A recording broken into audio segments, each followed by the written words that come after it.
مدارج السالکین کا ہم مطالعہ کر رہے تھے، ہمارا تربیت اور تزکیہ کا یہ پیریڈ چل رہا ہے، یا عربک ریڈنگ میٹیریل کا. تو اخلاص کی بحث چل رہی تھی.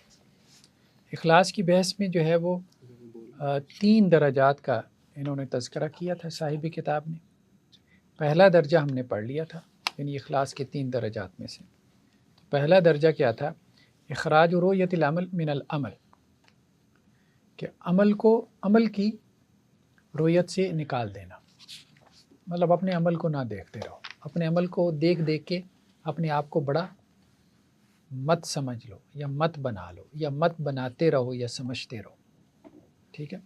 والخلاص من طلب العوض علی العمل، عمل کے اوپر کوئی معاوضہ، اس کی طلب سے بھی نکل جاؤ، اس سے بھی جان چھڑا لو کہ اس عمل کے اوپر، نیکی کے عمل کے اوپر کوئی معاوضہ. ٹھیک ہے. والنزول عن الرضا بالعمل، اور اس سے بھی نکل جاؤ کہ کبھی اپنے عمل سے تم راضی ہو جاؤ، یار بڑا کام کر لیا. ٹھیک ہے. نہیں، باقی امید کے درجے میں چلیں ٹھیک ہے، کہ انسان کہے کہ یار مجھے امید ہے اللہ تعالیٰ اس میرے عمل کی وجہ سے مجھے معاف کر دے گا، وہ اور چیز ہے.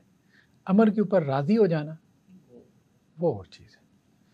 اب نیکسٹ جو ہے دوسرا درجہ جو ہے اس کا یہ تذکرہ کر رہے ہیں. جی. قال الدرجة الثانية الخجل من العمل مع بذل المجهود وتوفير الجهد بالاهتماء من الشهود ورؤية الأمل في نور التوفيق من عين الجود. جی. قال الدرجة الثانية، یعنی اخلاص کا دوسرا درجہ کیا ہے؟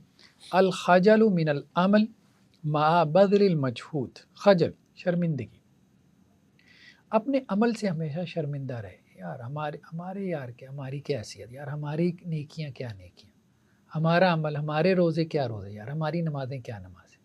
نفس کا پہلو مطلب یہ انسان کا ہمیشہ جو ہے نا وہ اپنے عمل کے اوپر شرمندگی کا حصہ. اور یہ بندہ مومن کو ہوتا ہے، وہ کبھی اپنے عمل پہ راضی نہیں ہوتا، مطمئن نہیں ہوتا، بلکہ اسے شرمندگی ہوتی ہے یہ بیان کرتے ہوئے کہ میرا عمل بھی کوئی عمل ہے، بجائے اس کے کہ وہ شیخی مارے، شیخی بکھیرے کہ جی میں نے بڑا کام کر دیا، یا ایسا کر دیا، ویسا کر دیا.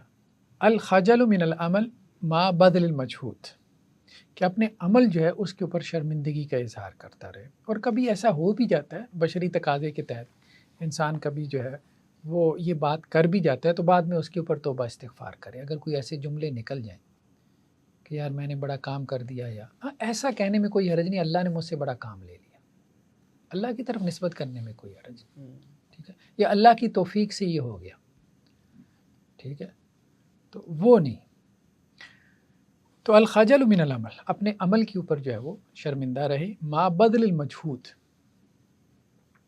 اپنی پوری کوشش صرف کرنے کے ساتھ، پوری کوشش صرف کرے، اس کے باوجود جو ہے وہ شرمندہ رہے کہ میں نے کچھ نہیں کیا. و توفیر الجہد، توفیر بھی کہتے ہیں پوری جد و جہد لگا دینا، پوری effort, it most effort put کر دینا ہے. بالاحتماء من الشہود، شہود یعنی مشاہدے سے اپنے آپ کو بچاتے ہوئے، مشاہدے سے اپنے آپ کو بچاتے ہوئے پوری کوشش لگا دینا، کھپا دینا.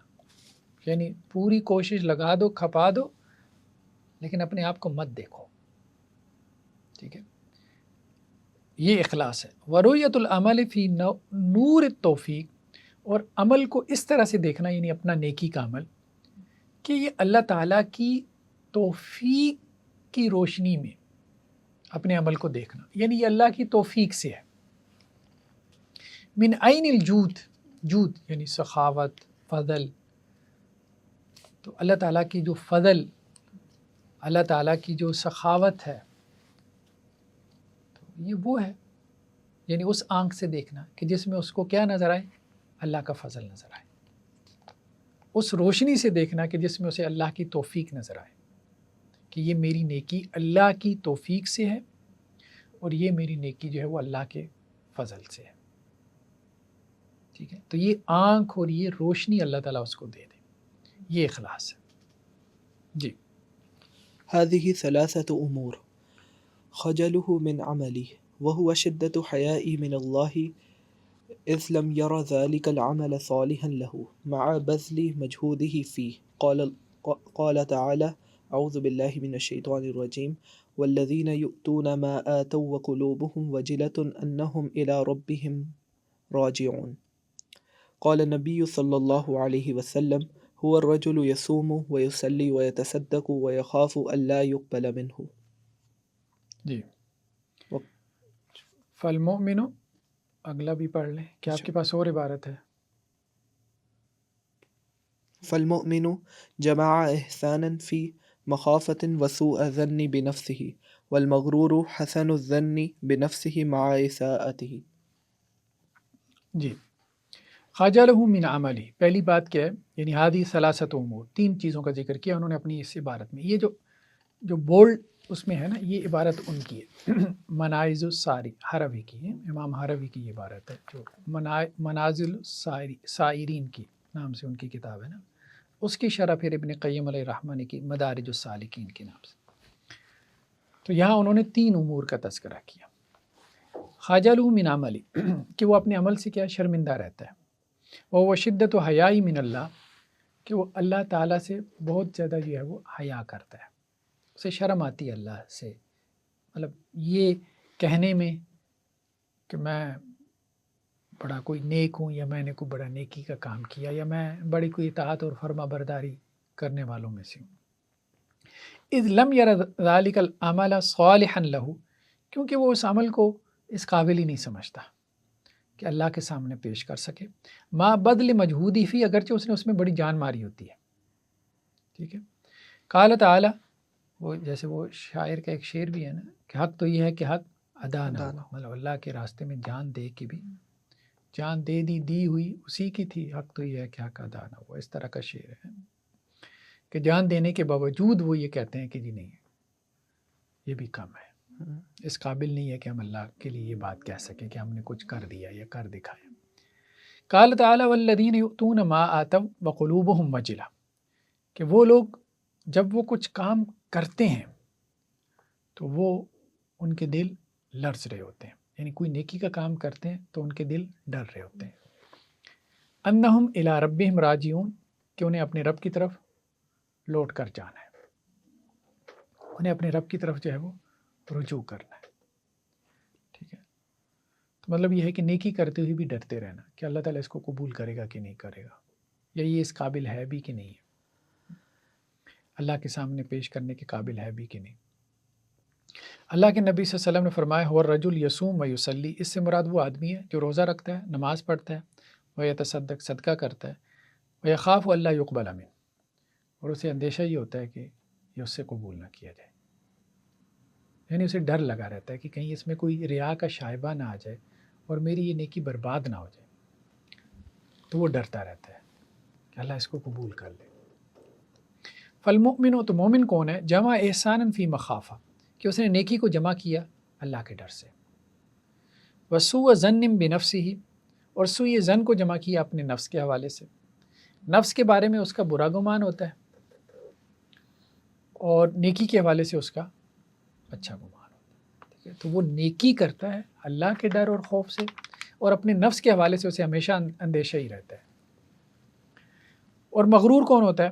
حسن الظن بنفسی ما اساءتی، کہ اپنی برائی کے باوجود اپنے نفس کے بارے میں اس کا جو ہے وہ اچھا گمان ہوتا ہے، اور مومن کا نیکی کے باوجود اپنے نفس کے بارے میں برا گمان ہوتا ہے، یعنی الٹ ہے، وائس ورسا ہے. جی. الثاني توفير الجهد باحتماء من الشهود أي يأتي بجهد الطاقة في تصحيح الأمل محتميا عن شهوده منك وبك. جی. ثانی، دوسری چیز کیا ہے کہ توفیر الجہد باحتماء من الشہود، پوری کوشش صرف کر دے، لگا دے، کھپا دے اپنی پوری کوشش اپنے آپ کو مشاہدے سے بچانے کے لیے، مشاہدے سے جو ہے وہ اپنے آپ کو جو ہے وہ بچا لے، اپنے آپ کو دیکھنے سے اپنے آپ کو بچا لے. ایتاتی بجہد الطاقہ فی تصحیح العمل، عمل کی تصحیح میں، کریکشن میں، کہ میں نے عمل ٹھیک کرنا ہے، اچھا کرنا ہے، عمل کو میں نے بہتر بنانا ہے، جیسے نماز میں نے بہتر سے بہتر بنانی ہے، روزہ اچھے سے اچھا کرنا ہے، اس میں اپنی پوری طاقت لگا دیتا ہے. صرف کر دیتا ہے، ٹھیک ہے. محتمین ان شہودی من کا وبکا، لیکن مشاہدے سے بچتا رہتا ہے، اس بات کے مشاہدے سے بچتا رہتا ہے، اس بات کو دیکھنے سے بچتا رہتا ہے کہ میں یہ اتنی محنت کر رہا ہوں نیکی کے اندر یا نیکی کے عمل میں، یا میں اخلاص پیدا کرنے کے لیے اتنی کوشش کر رہا ہوں، اس کو وہ دیکھتا نہیں، ٹھیک ہے، یا اس چیز کو نہیں دیکھتا کہ یہ عمل اس کی طرف سے ہے اور اس کی وجہ سے ہے. یعنی یہ جتنی محنت ہے یہ اس کے سبب سے ہے اور اس کی طرف سے ہے، اپنی طرف نظر بھی نہیں کرتا. وہ اس محنت کو بھی اللہ کی توفیق اور اللہ کا فضل ہی سمجھتا ہے. جی. الثالث أن تهتمي بنور التوفيق الذي ينور الله به بصيرة العبد فترى في ضوء ذلك النور أن عملك من عين جوده لا بك ولا منك. ہاں، تیسرا یہ ہے کہ وہ اللہ کی توفیق کے نور سے جو ہے وہ اپنے آپ کو بچا لیتا ہے، نفس کے وسوسے سے، ریا سے، ٹھیک ہے. وہ اللہ تعالیٰ کا جو نور الذی ینور اللہ بہ بصیرۃ العبد، جس کے ذریعے اللہ تعالیٰ بندے کی بصیرت کو روشن کر دیتا ہے. فترا فی ضوء ذلک النور، تو آپ اس نور کی روشنی میں دیکھتے ہیں ان عملک من عین جودہ، کہ آپ کا عمل جو ہے وہ تو اللہ تعالیٰ کا بس فضل ہے، اللہ کا احسان ہے. لا بک ولا منک، نہ وہ آپ نے اپنے بلبوتے پہ کیا ہے، نہ وہ آپ کی طرف سے، اصل تو وہ اللہ کی طرف سے ہے. یعنی جو بھی نیکی وہ اپنے اندر دیکھتا ہے تو وہ یہی سمجھتا ہے کہ یہ اللہ کی توفیق ہے، اللہ کا فضل ہے، اس کی خاص دین ہے، ورنہ میں اس قابل نہیں. فقد اشتملت هذه الدرجة على 5 أشياء: عمل واجتهاد فيه وخجل وحياء من الله عز وجل وصيانة عن شهوده منك ورؤيته من عين جود الله سبحانه ومنته. جی. تو یہ جو ہے یہ 5 چیزوں کے اوپر، فقط اشتملت حاضر درجہ، یہ جو درجہ ہے 5 چیزوں کے اوپر مشتمل ہے. عمل، سب سے پہلے تو عمل کرے، واجتہاد فی، دوسرے نمبر پہ محنت کرے، اس عمل کو بہتر سے بہتر بنانے کے لیے محنت کرے، اس میں اخلاص پیدا کرنے کے لیے. وخجل وحیاء من اللہ فی، اور تیسرا کیا، اللہ سے اس عمل کے حوالے سے ہمیشہ شرمندگی میں رہے کہ اس قابل نہیں ہے کہ اللہ کو پیش کیا جائے. وصیانت عن شہودہ من کا، اور یہ ہے کہ اس عمل کو دیکھنے سے بھی بچتا رہے. یعنی مطلب یہ نہیں کہ اپنے نیک عمل کے اوپر نظر کرنا شروع کر دے، اب اس نظر کی وجہ سے اپنے اندر جو ہے کوئی عجب، کوئی تکبر پیدا کر لے، کوئی ریا پیدا کر لے. وَرُؤْيَتُهُ مِنْ عَيْنِ جُودِ اللَّهِ وَمِنَّتِهِ، اور یہ کہ یہ سب اللہ تعالیٰ کا احسان ہے، اللہ تعالیٰ کا فضل ہے، بس اس آنکھ سے دیکھتا رہے، اللہ کے فضل اور اللہ کے احسان کی آنکھ سے دیکھتا رہے. الدرجة الثالثة إخلاص العمل بالخلاص من العمل تدعوه يسير سير العلم وتسير أنت مشاهدا للحكم حرا من رك الرسم. درجۃ الثالثہ، تیسرا درجہ اخلاص کا. اخلاص العمل بالخلاص من العمل، عمل میں اخلاص پیدا کرنا کیسے؟ عمل سے جان چھڑا کے، یعنی عمل کے مشاہدے، عمل کو دیکھنا، اس سے جان چھڑا کے. عمل میں اس کا جو تلوث ہے، اس کا جو ملوث ہونا ہے، وہ صرف اسی حد تک ہے تدعوہ یسیر سیر العلم، آپ اس کو چھوڑ دیں گے، عمل کو آپ چھوڑ دیں گے، اس کو آپ نہیں دیکھیں گے، آپ صرف یہ دیکھیں گے یسیر سیر العلم، کہ آپ کا عمل علم کی جگہ پہ چل رہا ہے کہ نہیں. یعنی جہاں جہاں علم اس کو لے کے جانا چاہتا ہے وہاں وہاں آپ کا عمل جا رہا ہے کہ نہیں. یعنی آپ کا، آسان الفاظ میں، آپ کا عمل علم کے تابع ہے کہ نہیں. بس یہ چیز آپ عمل میں دیکھتے ہیں کہ عمل سنت کے مطابق ہے کہ نہیں، اللہ کے حکم کے مطابق ہے کہ نہیں. اس اعتبار سے تو عمل میں نظر اور غور کرنا چاہیے، لیکن اس اعتبار سے کہ یہ عمل نیکی کا عمل ہے یا میں اس کا سبب ہوں یا یہ میں کر رہا ہوں، ٹھیک ہے، اس اعتبار سے اس میں عمل میں نظر کرنا درست نہیں ہے. اگر عمل میں نظر کرنی بھی پڑے تو اس اعتبار سے ضرور کرنی چاہیے، وہ ضروری ہے. وتصیر انت مشاہدا للحکم حرا من رق الرسم، اور آپ چلیں اس حال میں کہ آپ حکم کے مشاہد ہوں، اپنے عمل کے نہیں، نیکی کی نہیں، وہ نیکی اللہ کے حکم کے مطابق ہے کہ نہیں، اس کا مشاہدہ کریں، ٹھیک ہے، اس کے مشاہد ہو جائیں، ٹھیک ہے، اس کو آپ دیکھتے رہیں، اس پہ غور کرتے رہیں، یہ ٹھیک ہے۔ حر من رق الرسم، اور رسم کی غلامی سے آپ نکل جائیں، یعنی رسم سے مراد یہاں غیر اللہ ہے، یہ آگے انہوں نے خود وضاحت کی ہے، ٹھیک ہے، غیر اللہ کی غلامی سے آزادی حاصل کرتے ہوئے، جی۔ وقد فسر الشيخ مراده بإخلاص العمل من العمل بقوله تدعوه يسير سير العلم وتسير أنت مشاهدا للحكم، ومعنى كلامه أنك تجعل عملك تابعا للعلم موافقا له مؤتما به، تسير بسيره وتقف بوقوفه وتتحرك بحركته نازلا منازله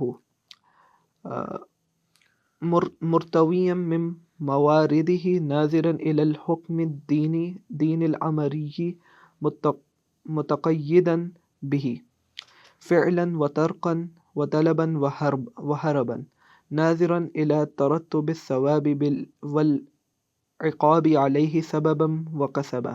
جی، قد فسر مرادہ بإخلاص العمل من العمل بقولی، انہوں نے خود ہی تفسیر کر دی ہے شیخ نے کہ ان کی کیا مراد ہے اخلاص العمل من العمل، کہ عمل کو عمل سے خالص کرنا، ان کے اس قول سے ان کی کیا مراد ہے۔ تدعہ یسیر سیر العلم وتصیر انت مشاہدا للحکم، کہ آپ علم کے تابع ہو کے چلیں اور آپ اس طرح سے چلیں، یعنی سلوک کی منزل اس طرح سے طے کریں، سلوک کے راستے پہ آپ اس طرح سے چلیں کہ آپ حکم کو دیکھ رہے ہوں، اپنے عمل کو نہیں، حکم الہی کو دیکھ رہے ہوں۔ ومعنی کلامی، ان کے کلام کا معنی کیا ہے، انک تجعل عملک تابعا للعلم، کہ آپ اپنے عمل کو علم کے تابع بنا لیں۔ اصل سالک کی بات ہو رہی ہے نا، تو اس لیے سیر کی بات ہوتی ہے، سیر اللہ، یہ اصطلاحات ہیں اصل میں ان کی، ٹھیک ہے، یہ میٹافر نہیں ہے، ان کی اصطلاحات ہیں تصوف والوں کی، اللہ کی طرف جو ہے وہ سفر کرنا، چلنا، سیر کا سارا یسیر ہو، چلنے کے معنی۔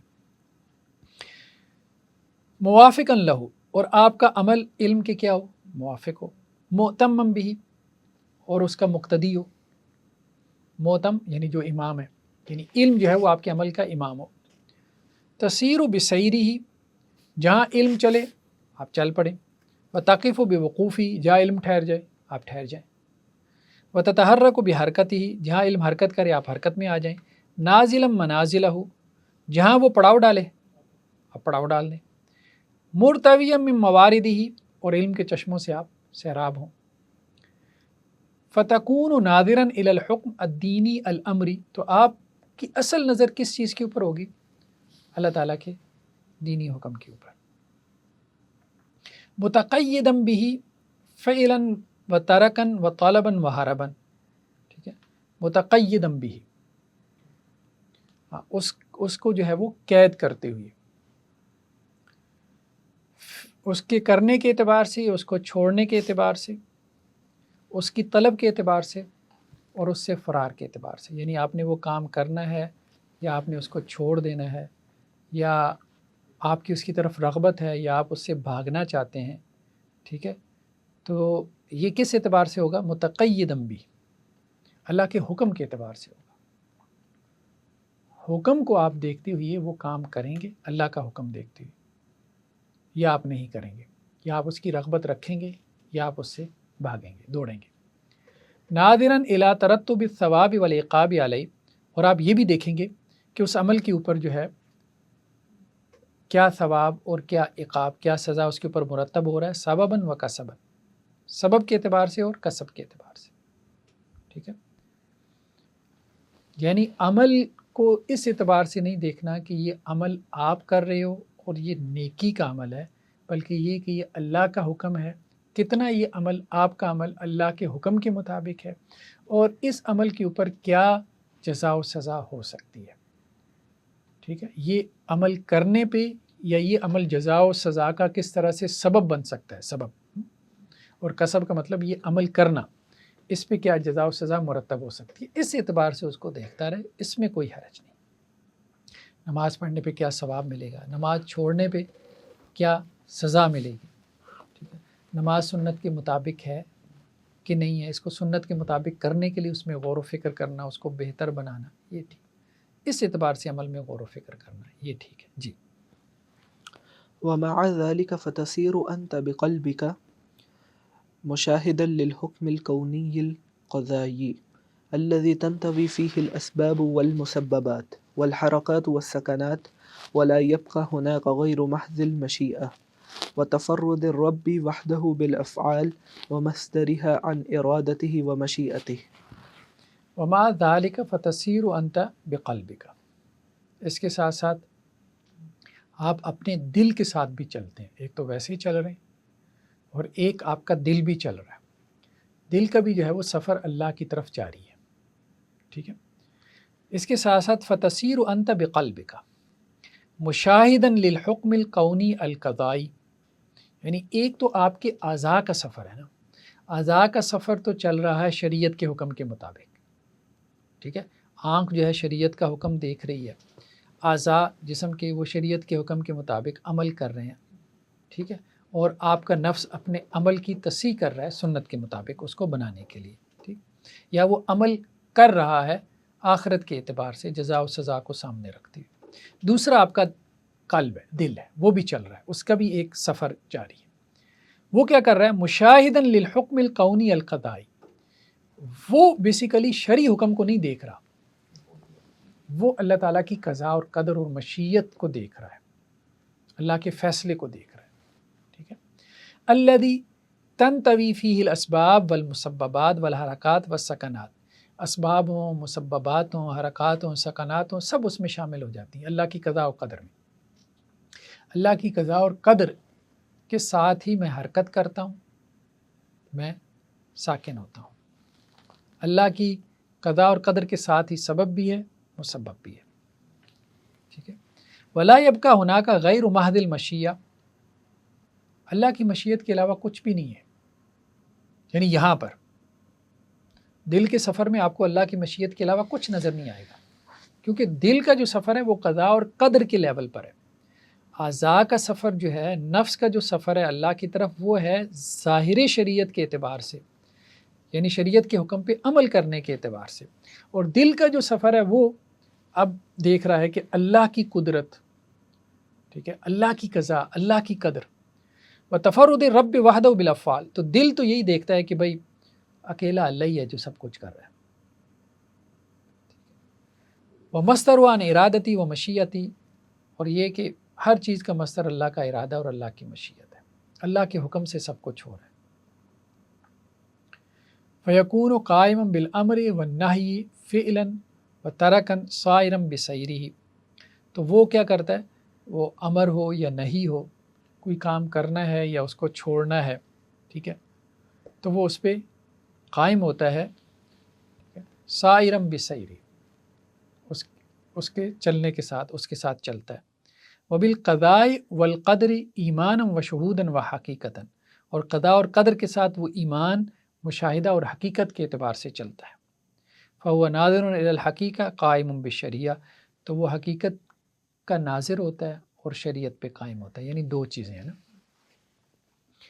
ایک ہے عمل بالشریعہ، تو عمل بالشریعہ میں تو وہ شریعت کا حکم دیکھتا ہے، اور دوسرا یہ ہے کہ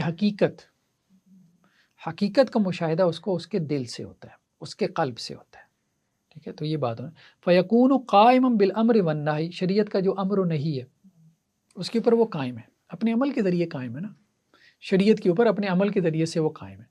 امر شریعت نے حکم دیا تو اس کو فالو کر رہے ہیں، روک دیا تو اس سے رک گیا، ٹھیک ہے، فعلا و ترکا، شریعت نے کہا کرو تو اس نے کر دیا، شریعت نے کہا چھوڑ دو تو اس نے چھوڑ دیا۔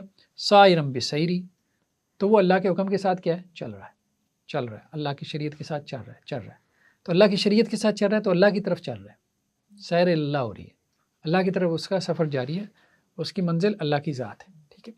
لیکن دوسری طرف اس کا دل کا رستہ ہے، وبالقضاء والقدر ایمانا وشہودا وحقیقتا، اب دل کیا کر رہا ہے؟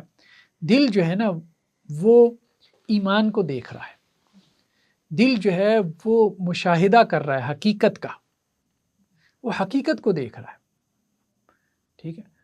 دل کا جو ہے وہ چلنا وہ اس طرح کا نہیں ہے کہ جیسے اعضاء کا جو ہے وہ چلنا ہے، یہ بات وہ کر رہے ہیں۔ تو وہ بالقضاء والقدر ایمان و شہودا و حقیقت، تو دل اللہ تعالیٰ کے قضاء کو، اللہ تعالیٰ کے قدر، اللہ تعالیٰ کے فیصلے کو ایمان کی نظر سے، مشاہدے سے اور حقیقت سے دیکھ رہا ہے۔ تو اب وہ جو سالک الی اللہ ہے، ٹھیک ہے، جو سالک ہے، مدارج جو سالکین ہے نا، ٹھیک ہے، سالکین مطلب جو اللہ کے راستے پہ چلنے والے ہیں، تو اب وہ ناظر الی الحقیقہ، حقیقت کو دیکھ رہا ہے، کس سے؟ اپنے دل سے دیکھ رہا ہے، حقیقت کا مشاہدہ اپنے دل سے کر رہا ہے اور شریعت کے اوپر قائم ہے۔ یعنی دونوں میں جدائی نہیں ہے، حقیقت و شریعت ہمارے ہاں تو موضوع بن گیا نا، کچھ لوگوں نے ان کو جدا کر دیا نا، ٹھیک ہے، کہ حقیقت کو پکڑ لیا، شریعت کو اڑا دیا، تو انہوں نے کہا نہیں، یہ دونوں اصل میں ایک ہی چیز کے دو رخ ہیں، دو پہلو ہیں۔ جی وهذان الأمران هما عبودية هاتين الآيتين لمن شاء منكم أن يستقيم وما تشاءون إلا أن يشاء الله رب العالمين. وقال تعالى إن هذه تذكرة فمن شاء اتخذ إلى ربه سبيلا وما تشاءون إلا أن يشاء الله إن الله كان عليما حكيما. فترك العمل يسير سير العلم مشهد لمن شاء منكم أن يستقيم وسير صاحبه مشاهدا للحكم مشهد وما تشاءون إلا أن يشاء الله رب العالمين. وَهَذَانِ الْأَمْرَانِ هُمَا عُبُودِيَّةِ هَاتَيْنِ الْآیَتَيْن، یہ جو دو باتیں ہم نے اوپر ذکر کی ہیں نا، قائم بالشریعہ اور ناظر الی الحقیقہ، شریعت پہ قائم اور حقیقت کو دیکھنے والا، یہ دونوں باتیں جو ہے نا، ان دو آیات میں جس بندگی کا تذکرہ ہوا ہے اس میں ہمیں ملتی ہیں۔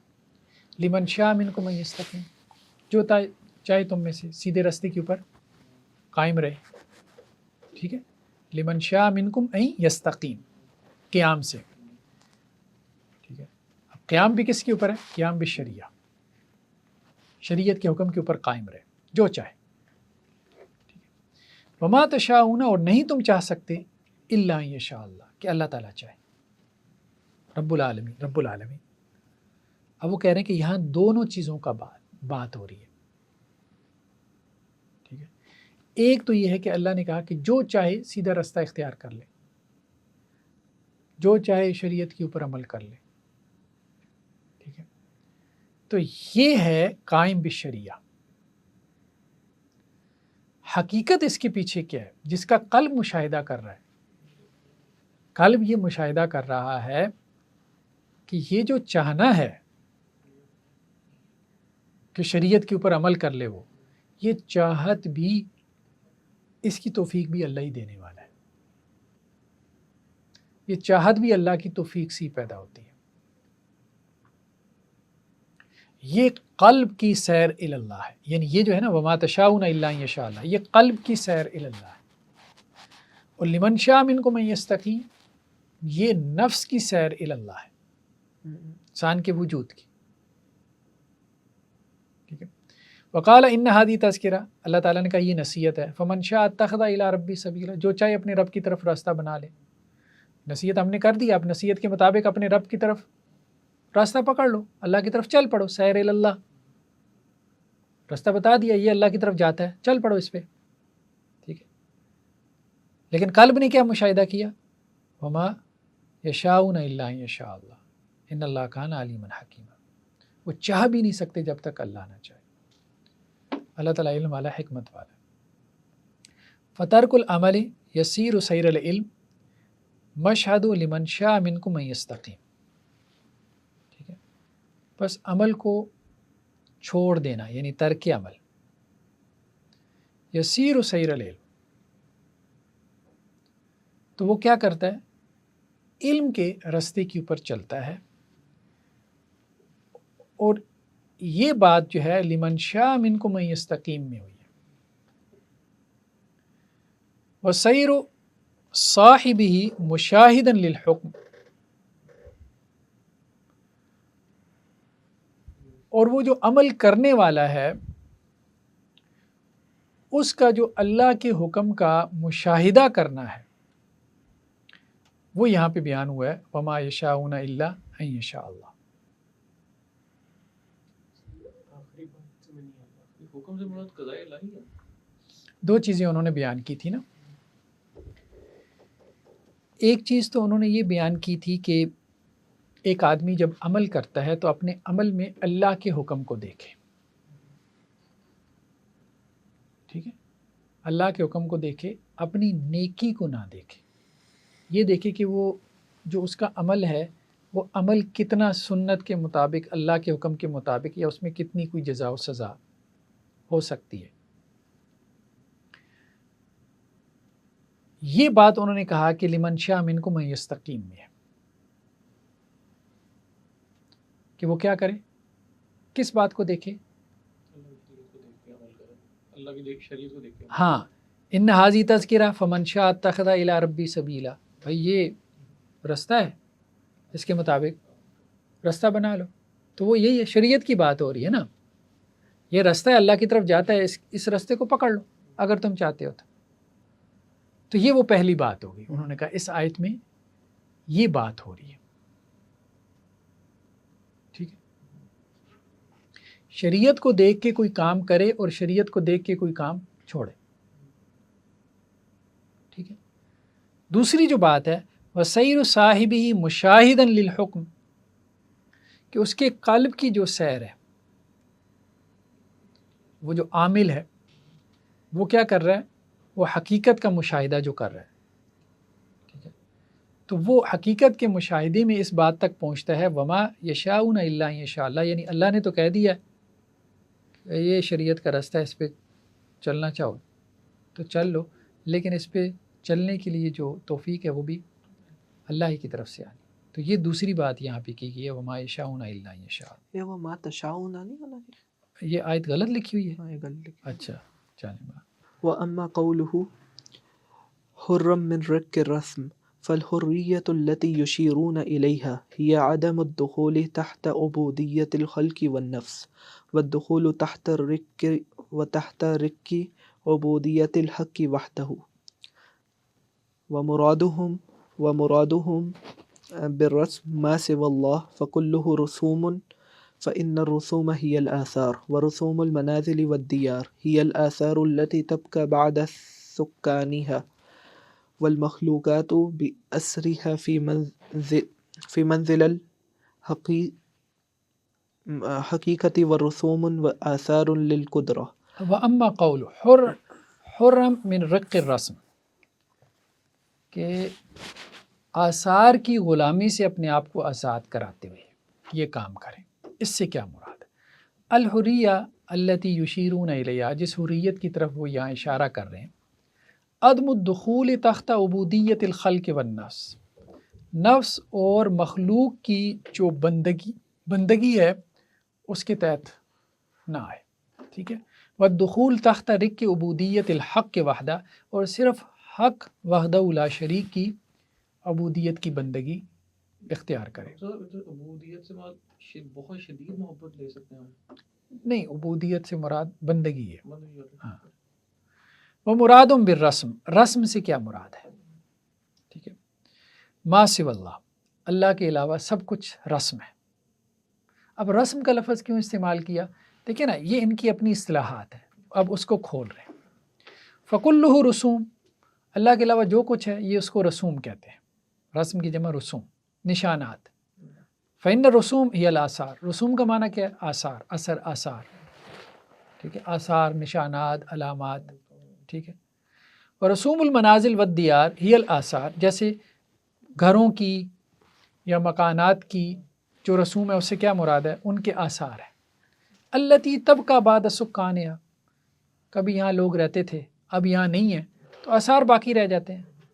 کھنڈرات جیسے آثار قدیمہ بھی ہم لفظ استعمال کرتے ہیں، جس سے پتہ چلتا ہے کہ ہاں یہاں کبھی کوئی شہر آباد تھا، مونجے دڑو، فلاں، ہڑپا تہذیب تھی، کوئی سویلائزیشن تھی. ٹھیک ہے، تو آثار، رسوم سے مراد آثار. وہ آثار بیسیکلی علامات ہوتی ہیں جو کسی چیز کے اوپر دلالت کر رہی ہوتی ہیں، کسی چیز کے لیے نشانی بن رہی ہوتی ہیں. ٹھیک ہے، وہ خود کچھ نہیں ہوتی. یہ بات کر رہے ہیں. والمخلوقات بأسرها فی منزل الحقیقہ رسوم و آثار للقدرہ، اور مخلوقات جتنی بھی ہیں حقیقت کے اعتبار سے اگر آپ دیکھیں تو مخلوقات جتنی بھی ہیں وہ اللہ کی قدرت کے آثار ہیں، نشانات ہیں، یعنی جتنی بھی مخلوق ہے وہ سب کیا ہے؟ اللہ کی قدرت کی علامتیں ہیں، خود اللہ کی قدرت نہیں ہے، ٹھیک ہے؟ تو ہم سب جو ہے نا، ہم سب، ہماری نیکی، ہمارا خیر، جو کچھ بھی ہے، یہ بیسیکلی اللہ کی، جیسے اللہ کے بارے میں ہوتا ہے بر التواب، اللہ تعالیٰ کی جو ہے یہ ایک نیکی کا کیا ہے، اللہ تعالیٰ کا جو خیر ہے یہ اس کا ایک اثر ہے، یہ اصل نہیں ہے، یہ اصل خیر نہیں ہے، اصل خیر اللہ کی ذات ہے، یہ اس کا اثر ہے۔ تو وہ کہتے ہیں کہ رسوم سے آزاد کروا لو، آثار سے اپنے آپ کو آزاد کروا لو، اصل کے اوپر نظر ڈالو، یعنی آثار قدیمہ کچھ نہیں ہے، تہذیب تو آثار قدیمہ کا نام نہیں ہے نا، تو تہذیب تو ان لوگوں کی تھی کہ جن کے یہ آثار ہیں۔ تو اسی طرح سے یہ جو نیک اعمال ہیں یا یہ جو خیر کا جتنا بھی کام ہے یہ اللہ کی قدرت کے آثار ہیں، اللہ کی مشیت، اس کی قضا کے آثار ہیں۔ تو ان آثار کے اندر گم مت ہو جاؤ، جیسے کوئی آثار قدیمہ میں گم ہو جائے اور اصل کو بھلا دے۔ جی أي فتخلص نفسك من عبودية كل ما سوى الله وتكون بقلبك مع القادر الحق وحده لا مع آثار قدرته التي هي رسوم، فلا تشتغل بغيره لتشغلها بعبوديته، ولا تطلب بعبوديتك له حالا ولا مقاما ولا مقاشفة ولا شيئا سواه۔ جی ای فتخلص نفسک من عبودیت کل ما سوی اللہ، ما سوی اللہ جو کچھ ہے نا سب کی عبودیت سے اپنے آپ کو نکال لو۔ یعنی انسان اپنے نفس کی بھی عبادت شروع کر دیتا ہے نا، وہ یہ کہہ رہے ہیں کہ جو آپ نیک عمل کر رہے ہوتے ہو بعض اوقات آپ اس کے عابد بن جاتے ہو، نیک عمل کی عبادت شروع کر دیتے ہو، ٹھیک ہے، اپنی نیکی کے آپ عبادت گزار بن جاتے ہو، اس سے اپنے آپ کو نکالو۔ وَتَكُونُ بِقَلْبِكَ مَعَ الْقَادِرِ الْحَقِّ وَحْدَهُ، اور آپ اپنے دل کے ساتھ جو ہے وہ حق وحدہ لا شریک کے ساتھ رہو، جو قادر ہے۔ ہماری نیکیاں تو آثار ہیں، اصل تو اس کی قدرت ہے، جس قدرت کی وجہ سے یہ نیکی اثر پذیر ہو رہی ہے۔ تو اصل میں اپنے دل کے ساتھ، اپنی نیکی کے ساتھ نہ رہو، تمہاری صحبت اپنی نیکی کے بجائے اس نیکی کی قدرت دینے والے خالق کے ساتھ ہونی چاہیے، تو اس سے اخلاص پیدا ہوگا، اس سے اخلاص پیدا ہوگا۔ یعنی یہاں سے اٹھو، اپنی نیکی کی صحبت سے نکلو اور اس نیکی کی قدرت دینے والے خالق کی صحبت میں جا کے بیٹھ جاؤ، یہ سیر اللہ ہوا ہے، ورنہ وہاں ہی بیٹھے رہے تو سیر اللہ کیا ہوا ہے؟ نیکی کی صحبت میں بیٹھے رہے تو کچھ چلو پھرو نا، آگے پیچھے ہو۔ لا ما آثار قدرتی التی ہی رسوم، نہ کہ اللہ کی قدرت کے آثار کے ساتھ بیٹھے رہو جو تو بس علامتیں ہیں اور کچھ بھی نہیں، یہ تمہاری نیکیاں اللہ کی قدرت کے آثار ہیں، علامتیں ہیں، بس نشانیاں، اللہ کی قدرت نہیں۔ اللہ کی قدرت کے ساتھ جا کے بیٹھو، اس کا مشاہدہ کرو، اس کو دیکھو، پھر تمہیں نظر آئے گا کہ اصل میں قدرت ہی قدرت ہے، باقی تو کچھ نہیں۔ فلا تشتغل بغیر اشتغالا بعبودیتہ، ٹھیک ہے، تو آپ اللہ کی عبودیت کے علاوہ کسی اور چیز میں مشغول مت ہو۔ ولا تطلب بعبودیتک لہ حالا ولا مقاما ولا مقاشفۃ ولا شیئا سوا، اور اللہ تعالیٰ کی عبودیت کے ساتھ نہ تو کوئی حال تمہارا مقصود بنے، نہ کوئی مقام، نہ کوئی مقاشفہ، نہ کوئی اس کے علاوہ۔ مکاشفہ سے ڈاکٹر صاحب کیا ہوگا؟ اللہ کی عبادت بندگی میں یہ بھی خیال مت آنے دو کہ مجھے کوئی کشف حاصل ہو جائے، میرے اوپر کوئی حقیقتیں، کوئی راز کھل جائیں، یہ بھی مت خیال آنے دو کہ مجھے کوئی مقام اور مرتبہ مل جائے نیکی کا ہی، یہ بھی اخلاص کے منافی ہے۔ یہ بھی مت خیال آنے دو کہ میں کسی حال کے اندر پہنچ جاؤں، ہاں، اس سے بھی اپنے آپ کو نکالو، ٹھیک ہے، مطلب احوال نیکی کے احوال کی بات کر رہے ہیں نا، کہ میں نیکی کے احوال پالوں، میں نیکی کے مقامات کے اوپر فائز ہو جاؤں، اس سے اخلاص ظاہر ہو جائے گا سب سے شہادت کے یا صدیقیت کے یا صالحیت کے مقامات پالوں. ٹھیک ہے، مجھے مکاشفات ہونا شروع ہو جائیں. ہمارے یہاں نا وہ کشف قبور والے، کشف قبور ہو جاتا ہے اور قبر کے اندر کیا ہو رہا ہے ہمیں پتہ چل جاتا ہے، یا احوال طاری کرنے والے ہمارے اوپر حال طاری ہو جاتا ہے. ان احوال کو ہم پا لیتے ہیں یا ان مقامات کی ہم سیر کر لیتے ہیں. وہ 7 آسمانوں کے اوپر جا کے وہ ان کے پھر مقامات ہیں، پھر اس کے بعد دوائر ہیں، لمبا چوڑا سلسلہ ہے.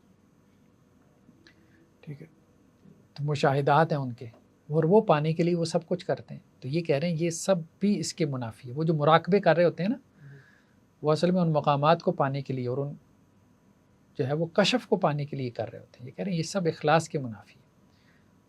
اصل تصوف والے تو یہ لوگ تھے جو اتنی گہرائی میں گئے کہ یہ رسمی تصوف کی انہوں نے بنیادیں اکھیڑ کے رکھ دیں. یہ سب بھی ریاکاری کی جو ہے وہ دکانیں کھولی ہوئی ہیں اخلاص کے نام پہ. باقی تو چلیں وہ تو ویسے ہی جو ہے نا ریاکار ہیں. تو یہ وہ ہیں جو خالص اصلی اہل سنت ہمارے یہاں جیسے یہ اہل سنت، پھر اصلی اہل سنت، پھر خالص اصلی اہل سنت، پرو میکس، گھی دیسی گھی، اور اب خالص اصلی دیسی گھی، اور پھر اس کے اوپر بڑھتی چلے جاتے ہیں صاحب کے لائق. فہادی اربعۃ امور، 4 چیزیں: بذل الجہد، اپنی محنت، و تحکیم العلم، علم کو پختہ کرو، خوب محنت کرو نیکی کے لیے، علم کو پختہ کرو، و نظر الی الحقیقہ، حقیقت کو دیکھتے رہو قلب سے، قلب کی نظر سے، و تخلص من الالتفات الی غیری، اللہ کے غیر کی طرف التفات سے جان چھڑا. واللہ الموفق. بس یہ ایک فصل اور رہ گئی ہے، یہ پھر مکمل ہو جائے گی. اس کو میں پڑھ لیتا ہوں. جب التفات کا مطلب ہے کہ ڈھانپنا ہے، وہ التفات مطلب ملتفت ہونا ہے، توجہ کرنا، اللہ کے غیر کی طرف متوجہ نہیں ہونا. الاخلاص و عدم انقسام المطلوب، اخلاص کیا ہے؟ آسان الفاظ میں مطلوب تقسیم نہ ہو. جب مطلوب 2 ہو گئے نا، آپ کا ٹارگٹ، منزل، مقصود، یہ 2 ہو گئے، اخلاص ختم. مطلوب ایک ہی ہے، پھر اخلاص ہے. ٹھیک ہے. والصدق عدم انقسام الطلب، صدق کیا ہے؟ یہ مقام صدق علیحدہ ہے. صدق یہ ہے کہ طلب منقسم نہ ہو. اخلاص یہ ہے کہ مطلوب 2 نہ ہو، اور صدق یہ ہے کہ طلب 2 نہ ہو. مقام صدق یہ ہے، ٹھیک ہے، کہ طلب بھی ایک ہو جائے. مقام صدق کا اگلا لیول ہے. ہاں، ایک ہے کہ مطلوب ایک ہے، اور ایک یہ ہے کہ خواہش بھی ایک ہی رہ گئی اب. ٹھیک ہے، اسی کی. فحقیقت الاخلاص توحید المطلوب، اخلاص کی حقیقت کیا ہے؟ کہ مطلوب ایک ہے. وحقیقت الصدق توحید الطلب والارادہ، طلب ایک ہی ہے بس، اب ارادہ بس یار ایک ہی، بس ایک ہی خواہش رہ گئی ہے. جیسے لوگ کہتے ہیں نا یار اب تو ایک ہی خواہش ہے یار. ٹھیک ہے، یہ مقام صدق ہے. لیکن وہ مقام صدق کا بھی دنیا کے اعتبار سے ہی ہوتا ہے. ایک ہی خواہش رہ گئی اب ہے، فلاں مل جائے. ٹھیک. ولا یثمران الا بالاستسلام المحض للمتابعہ، اور یہ دونوں کب برابر ہوں گے، کب ثمر آور ہوں گے؟ یہ دونوں، اخلاص اور صدق. ٹھیک ہے، جب انسان جو ہے وہ اللہ کے حکم کی مطابقت میں اپنے آپ کو اس کے حوالے کر دے گا، یعنی پورے طور پہ جب وہ اپنے آپ کو اللہ کے حکم کے تابع کر دے گا مکمل طور پہ، پھر یہ دونوں چیزیں اس میں پیدا ہوں گی، اخلاص بھی اور صدق بھی. مطلوب بھی ایک ہو جائے گا، طلب بھی ایک ہو جائے گی. فَهَذِهِ الْأَرْكَانَ الثَّلَاثَةُ هِيَ أَرْكَانُ السَّيْرِ، یہ جو 3 ارکان ہیں، یہ یعنی مطلوب ایک ہو جائے، طلب ایک ہو جائے، اور انسان اپنے آپ کو تابع بھی. مکمل طور پہ تابع کر دے اللہ کے حکم کے. یہ بیسیکلی سیر اللہ کے 3 ارکان ہیں. ٹھیک ہے، مطلوب ایک ہے، ٹارگٹ ایک ہے، منزل ایک ہے جس تک آپ نے پہنچنا ہے. اب اس کا رستہ بھی ایک ہے. ٹھیک ہے، اور اس کا طریقہ بھی ایک ہے. وَأُصُولُ الطَّرِيقِ الَّتِي مَن لَّمْ يَبْنِ عَلَيْهَا سُلُوكَهُ وَسَيْرَهُ فَهُوَ مَقْطُوعٌ. اور ایسا جو ہے وہ طریق، ایسی طریقت جس کے اوپر آپ نے اپنا سلوک، اپنا سیر اللہ، سلوک اللہ، اس کی منزلیں اگر آپ نے ان اصولوں کے مطابق طے نہ کی تو آپ کا رستہ اللہ تک نہیں پہنچتا، وہ رستہ کٹا ہوا ہے. وَإِن ظَنَّ أَنَّهُ سَائِرٌ، اگرچہ وہ سمجھتا ہو کہ وہ اللہ کی طرف جا رہا ہے، نہیں، کہیں اور ہی جا رہا ہے.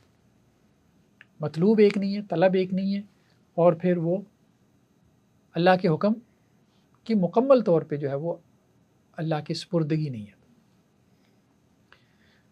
فَسَيْرُ إِمَّا إِلَىٰ عَكْسِ جِهَةِ مَقْصُودِهِ، یا تو یہ ہے کہ وہ مخالف سمت میں سفر کر رہا ہے، اللہ کی طرف کر ہی نہیں رہا، اللہ کے الٹ طرف جا رہا ہے. وَإِمَّا سَيْرُ الْمُقْعَدْ وَالْمُقَيَّدْ، یا اس کا چلنا ایسی ہے کہ جیسے کسی کو جکڑ کے رکھ دیا جائے. جس بیچارے کو جکڑا ہوا ہے، جو پابند سلاسل ہے، اس نے کیا چلنا ہے؟ ٹھیک ہے. فَإِنْ عَدِمَ الْإِخْلَاص وَالْمُتَابَعَةَ إِنْ عَكَسَ سَيْرُهُ إِلَىٰ خَلْفٍ، اگر اس میں اخلاص نہیں ہوگی اور شریعت کے حکم کی مطابقت نہیں ہوگی، یعنی یہ دو پلر نہیں ہوں گے، تو وہ کس طرف جا رہا ہے؟ اللہ کی مخالف سمت میں. اس کا سفر اللہ کی طرف نہیں ہے. اگر اخلاص نہیں ہے تو سفر اللہ کی طرف نہیں ہے، یعنی اللہ مقصود نہیں ہے. مقصود ہی دنیا ہے تو ظاہر بات ہے سفر اللہ کی طرف کیسے ہو گیا؟ ٹھیک ہے، وہ سفر تو پھر دنیا کے لیے ہو گیا نا، دنیا کی طرف ہو گیا. مقصود اپنی خواہش ہے، اپنا نفس ہے، تو وہ سفر اپنے خواہش اور اپنے نفس کی طرف ہو گیا، اللہ کی طرف نہیں ہوا. اور اگر مقصود تو اللہ ہے لیکن سفر سنت کے مطابق نہیں ہے، سنت کے طریقے کے مطابق نہیں ہے، پھر بھی وہ اللہ کی طرف نہیں جا رہا. ٹھیک ہے. وَإِن لَّمْ يَبْذُلْ جُهْدَهُ وَيُوَحِّدْ طَلَبَهُ صَارَ سَيْرَ الْمُقَيَّد، اور اگر وہ اپنی کوشش ہی نہ کرے، یعنی مطلوب تو اللہ تعالیٰ ہی ہو، اس کا محنت نہیں کر رہا، ٹھیک ہے، سنت کا بھی قائل ہے، محنت نہیں کر رہا، عمل ہی نہیں کر رہا، ٹھیک ہے، یا اپنی طلب کو جو ہے وہ ایک نہیں بنا رہا، مطلب مختلف اس کی طلبات ہوگی نا، دنیا کی طلب میں لگا ہے، نفس کی طلب میں لگا ہے، مال کی طلب میں لگا ہے، عورت کی طلب میں لگا ہے. سارا سیر المقید، اس کا اللہ کی طرف چلنا ایسی ہے جیسے کوئی کسی کو آپ نے قید کر دیا، تو وہ اللہ کی طرف کیا چل رہا ہے؟ وہ تو صرف خواہش کر رہا ہے چلنے کی. وَإِنِ اجْتَمَعَتْ لَهُ الثَّلَاثَةُ، اور اگر تینوں جمع ہو جائیں، فَذَلِكَ الَّذِي لَا يُجَارَ فِي مِضْمَارِ السَّيْرِ، ہاں تو اب اس کا کوئی مقابلہ نہیں ہے، یہ اس کا جو سیر اللہ ہے اس کا کوئی مقابلہ نہیں. وَذَلِكَ فَضْلُ اللَّهِ يُؤْتِيهِ مَن يَشَاءُ، یہ اللہ کا فضل ہے، جس کو چاہتا ہے دیتا ہے. وَاللَّهُ ذُو الْفَضْلِ الْعَظِيمِ، اللہ تعالیٰ بڑے فضل والا. چلیں جی، یہ ہماری اخلاص کی بحث ختم ہوگی. نیکسٹ پھر ہم انشاءاللہ سے مقام زہد کا مطالعہ کریں گے، پھر اس کے بعد مقام صبر، مقام شکر، یہ دو مقامات اہم ہیں. تواضع کو بھی دیکھ لیں گے اور کچھ اور مقامات کو انشاءاللہ. چلیں جی، سبحانک اللہم.